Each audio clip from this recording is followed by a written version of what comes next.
Hi everyone, welcome back. We've got a brand new story to share with you. So let's begin. There are some things that, once you hear them, you can never unhear. They replay in your mind at the worst moments, poison every kiss, and make you question everything you thought you knew about your life. My name is Ryan, and this is how words from my wife ended our 8-year marriage before she even knew I was listening. After being married for 8 years, Jessica and I had hit that phase where things naturally start to slow down. The passionate romance of our early 20s had settled into something more comfortable and predictable. We had our routines, our separate interests, our quiet evenings at home. At first, I didn't think much of it. Everyone says marriage goes through phases, right? The constant excitement and butterflies can't last forever. I figured we were just transitioning into a more mature kind of love, the kind that builds families and lasts decades. Jessica seemed content enough with our life together, even if she wasn't as affectionate as she used to be. But when I started trying to reignite some of that old spark between us, suggesting romantic weekend getaways, new restaurants to try, and activities we could do together, Jessica's lack of enthusiasm became harder to ignore. She'd agree to my suggestions half-heartedly, go through the motions during our date nights, and seem distracted even when we were having what should have been intimate moments. I kept suggesting different things, thinking maybe I just hadn't found the right activity or the right approach. Maybe she wanted adventure, so I planned hiking trips. Maybe she wanted culture, so I got theater tickets.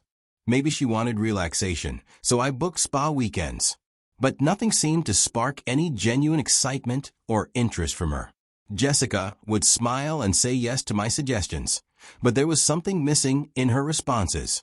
The enthusiasm felt forced, like she was participating out of obligation rather than a genuine desire to spend time with me. During our romantic dinners, she'd be polite but distant. On our weekend trips, she'd take photos for social media, but seemed to be going through the motions. I started planning more elaborate surprises, thinking that maybe I just needed to try harder. I arranged for flowers to be delivered to her office, planned surprise picnics in places that had been meaningful to us early in our relationship, and even tried recreating our first date down to the smallest details. But Jessica's reactions remained lukewarm at best. As time went by and my efforts continued to fall flat, I began paying closer attention to everything Jessica did and said. I started noticing patterns that I'd been unconsciously overlooking for months, maybe even years. The changes had been so gradual that I'd adapted to them without really processing what they meant. I wasn't blind to what was happening, even though I desperately wanted to be.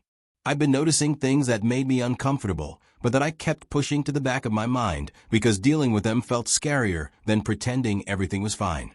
Jessica had become significantly colder in bed, with our physical intimacy drying up to almost nothing. We went from making love several times a week to maybe once or twice a month, and even then it felt mechanical and disconnected.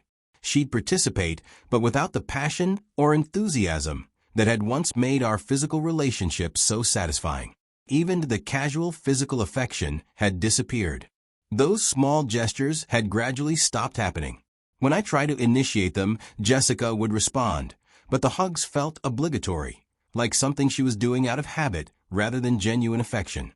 She started taking any free opportunity she had to spend more time with her girls, but she never shared details about where they went or what they did. These girls' nights became more frequent, sometimes twice a week, and Jessica would come home later and later, often after I'd already gone to bed.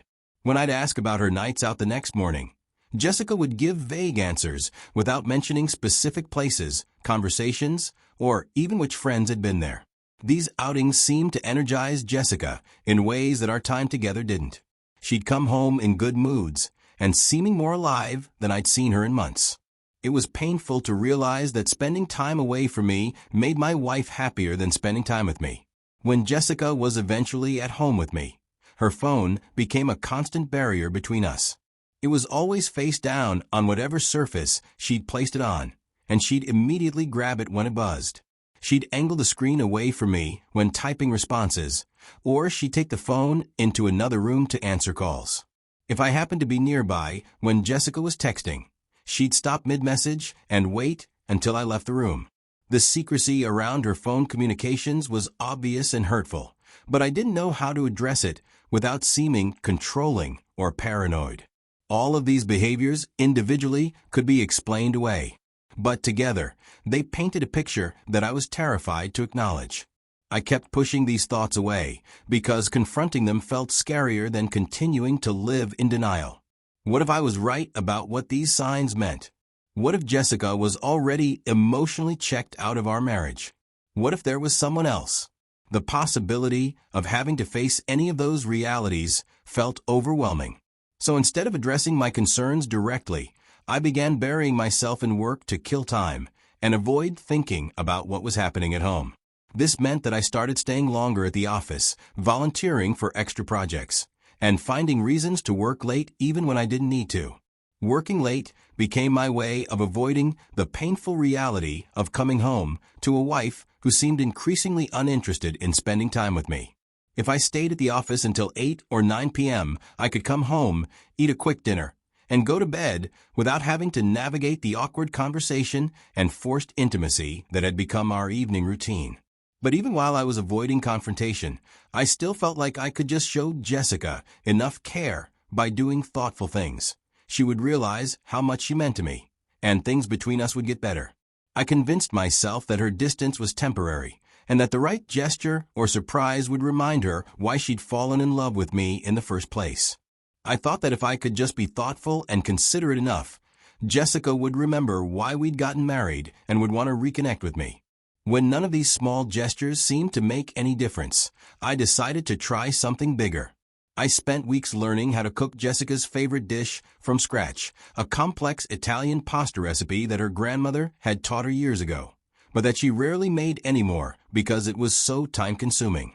I watched YouTube videos to understand the technique, and even joined food cooking groups for tips on getting the sauce just right. I was planning to surprise Jessica with this meal as a way of showing her that I paid attention to what mattered to her.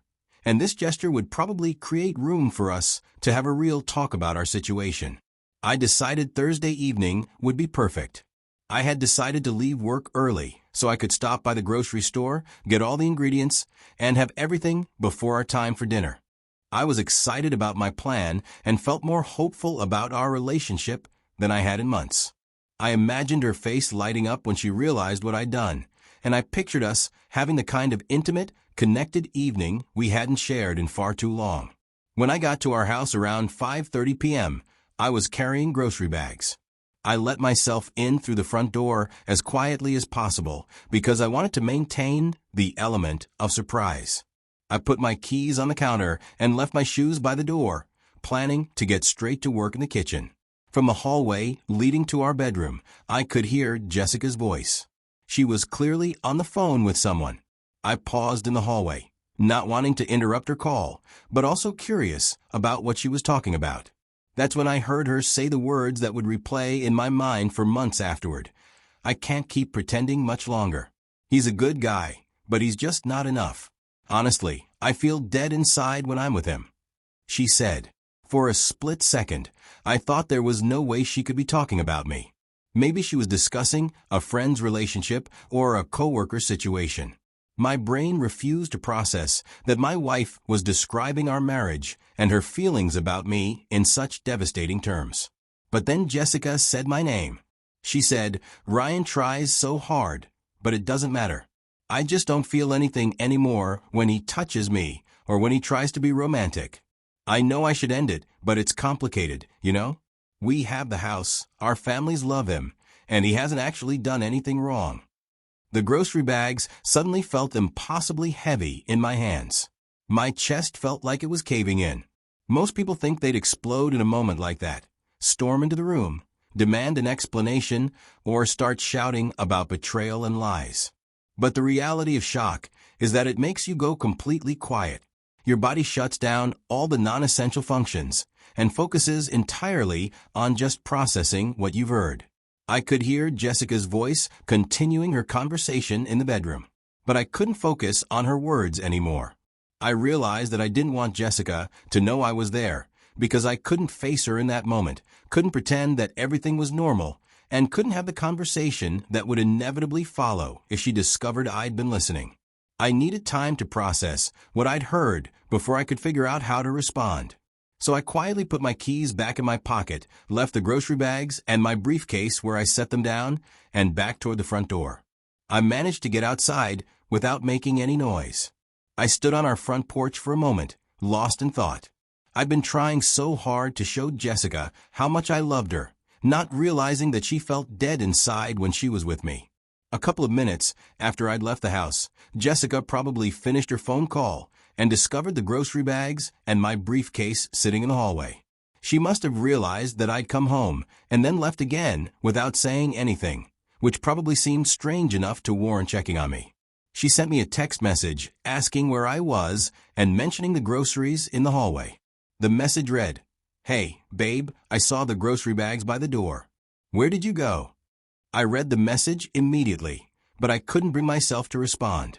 How do you reply to someone who's asking if you're okay when you've just overheard them describing your presence as something they have to pretend to tolerate?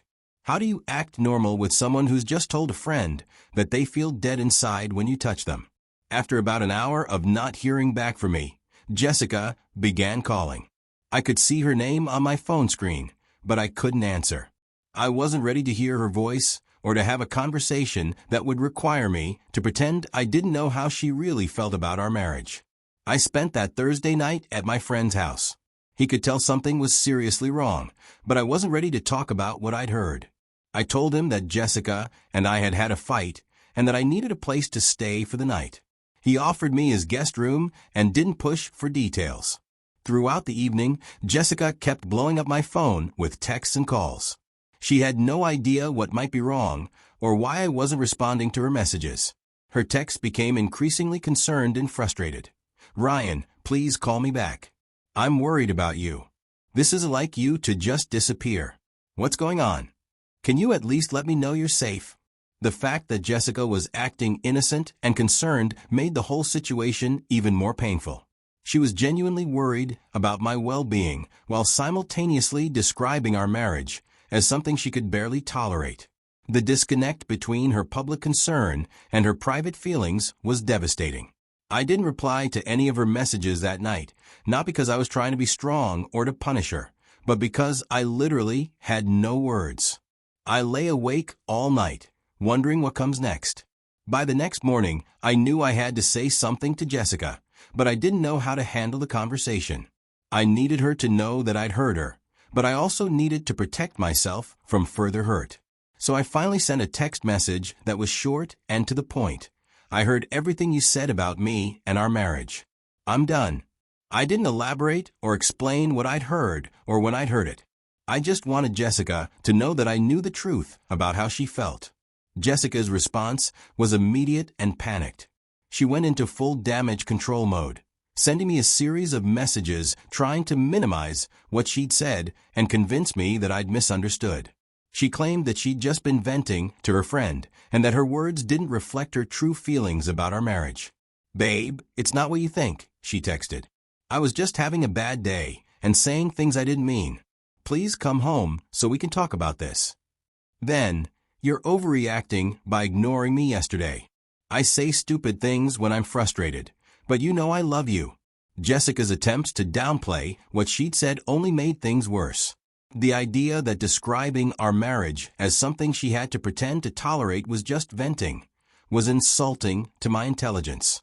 And the suggestion that I was overreacting to learning that my wife felt dead inside when I touched her made me angry in a way I hadn't expected. But the mix of our 8-year history together, the love I still felt for Jessica despite what I'd heard, and the shock of the whole situation made me consider at least listening to what she had to say. Maybe there was some explanation that would make sense of everything. Maybe I'd misunderstood the context of her conversation.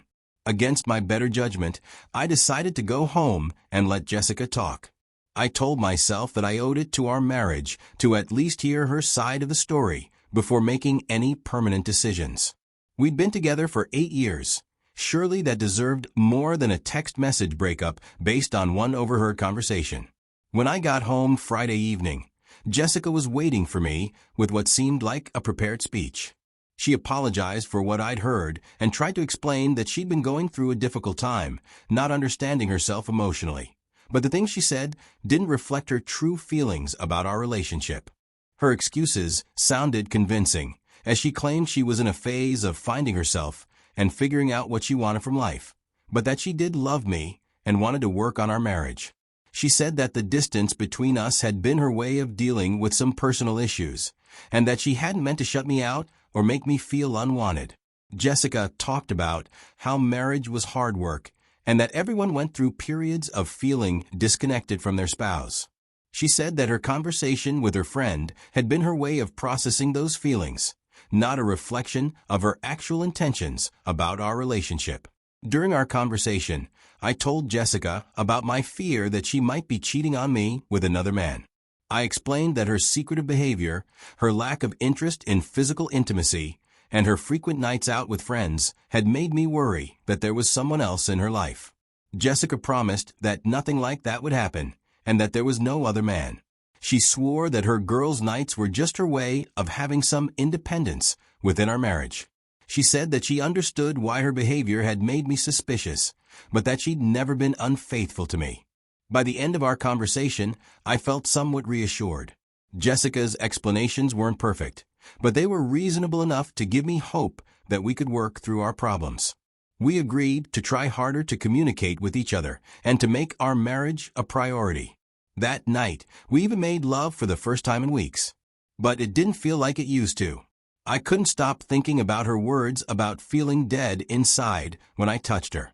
Every kiss and caress felt forced and artificial, like we were both going through the motions again rather than expressing genuine desire for each other. In the days and weeks that followed, I tried to forgive Jessica and move forward with our marriage. But the words I'd heard that evening never left my head. They played on repeat during every conversation, every meal we shared, and every attempt at intimacy. Every kiss felt fake because I kept wondering if Jessica was pretending to enjoy it. Every romantic gesture I made felt hollow because I knew she thought I wasn't enough for her. Every time she smiled at me or said she loved me, I questioned whether she was just continuing to pretend until she figured out how to end our marriage. I found myself analyzing everything Jessica said and did, looking for signs that she was still feeling the way she described to her friend. When she was affectionate, I wondered if she was forcing it. When she seemed distant, I assumed it was her true feelings showing through. I couldn't win either way. The trust that had been the foundation of our marriage was completely shattered. I now knew that her entire demeanor toward me had been a performance. Within a few months of trying to make our marriage work, I realized that it wasn't going to be possible. The words I'd overheard had fundamentally changed how I saw our relationship, and no amount of effort on either of our parts was going to erase what I knew about Jessica's true feelings. I couldn't continue living with someone who saw loving me as an obligation rather than a joy. I couldn't keep trying to romance someone who had described my touch as something that made her feel dead inside. And I couldn't build a future with someone who thought I would never be enough for her. So I made the decision to file for divorce. I got in touch with an attorney, and she helped me prepare the paperwork and advised me on how to protect my interests during the divorce process. I decided to serve Jessica with the divorce papers while she was away for the weekend, visiting her sister. I left the documents on our kitchen table, where she'd be sure to see them as soon as she got home, and then moved out of the house again, this time with no hope of coming back. Along with the divorce papers, I left a note instructing Jessica to communicate with my lawyer if she needed anything from me. I made it clear that I didn't want to have any direct contact with her during the divorce process, because I knew that talking to her would only make the situation more difficult and emotional. When Jessica found the papers when she came back, she tried desperately to convince me to reconsider. She called and texted constantly, asking if we could try marriage therapy or take a break instead of getting divorced. She promised again that there was no other man and that she was willing to do whatever it took to save our marriage. But my mind was made up. I'd heard Jessica's true feelings about our marriage in her own words, and no amount of therapy or promises was going to change what she'd said or how it had made me feel. Some things can't be unsaid or taken back, and her description of feeling dead inside when she was with me was one of those things. The divorce proceedings took longer than I'd expected, especially the asset division portion. Jessica and I seemed to disagree over little things frequently, which made every aspect of the process more complicated and time-consuming. She wanted to keep the house, but couldn't afford to buy out my share. I wanted to sell everything and split the proceeds, but she was emotionally attached to our home. Eventually, we reached a settlement where I forfeited my claim to the house in exchange for other assets. It wasn't the most financially advantageous arrangement for me, but it allowed us to finalize the divorce and move on with our separate lives. Looking back on the whole experience, I'm grateful that I overheard Jessica's conversation that evening. As painful as it was to learn the truth about her feelings, it saved me from years of trying to fix a marriage that was already over in her mind. I could have spent months or even years working on our relationship while she was just going through the motions and waiting for the right time to leave. The hardest part wasn't discovering that my wife didn't love me anymore. It was realizing that she'd been pretending for so long. The woman I'd been living with, sleeping next to, and trying to romance hadn't been my wife at all. She'd been an actress playing the role of a loving spouse while feeling nothing but obligation and resentment. Today, I'm rebuilding my life and learning to trust my instincts about relationships again. I'm more aware of the signs that someone is emotionally checked out, and I'm better at having difficult conversations before problems become insurmountable. Most importantly, I know that I deserve to be with someone who doesn't have to pretend to love me. Sometimes the most devastating revelations come not from what people do, but from what they say when they think no one is listening. Jessica's words that evening revealed more about the state of our marriage than any argument or counseling session ever could have. And while it was painful to hear, it gave me the clarity I needed to make the decision that was best for both of us. The grocery bags I dropped in our hallway that Thursday evening were supposed to be the beginning of a romantic surprise that would bring us closer together. Instead, they became the evidence that I'd been home to hear the truth about my marriage. Sometimes life has a way of showing you exactly what you need to see, even when you're not ready to see it. I learned that it's better to face a painful truth than to live a comfortable lie. Jessica and I were both pretending that our marriage was something it wasn't, but only one of us knew we were pretending. The kindest thing she ever did for me was to tell her friend the truth about how she felt, even though she had no idea I was listening. Some words can't be taken back, some feelings can't be unfelt, and some marriages can't be saved once the truth is spoken aloud. But sometimes that's exactly what needs to happen for everyone involved to find their way to something real and genuine. Jessica gave me the gift of knowing where I stood, even though she never meant to give me that gift at all.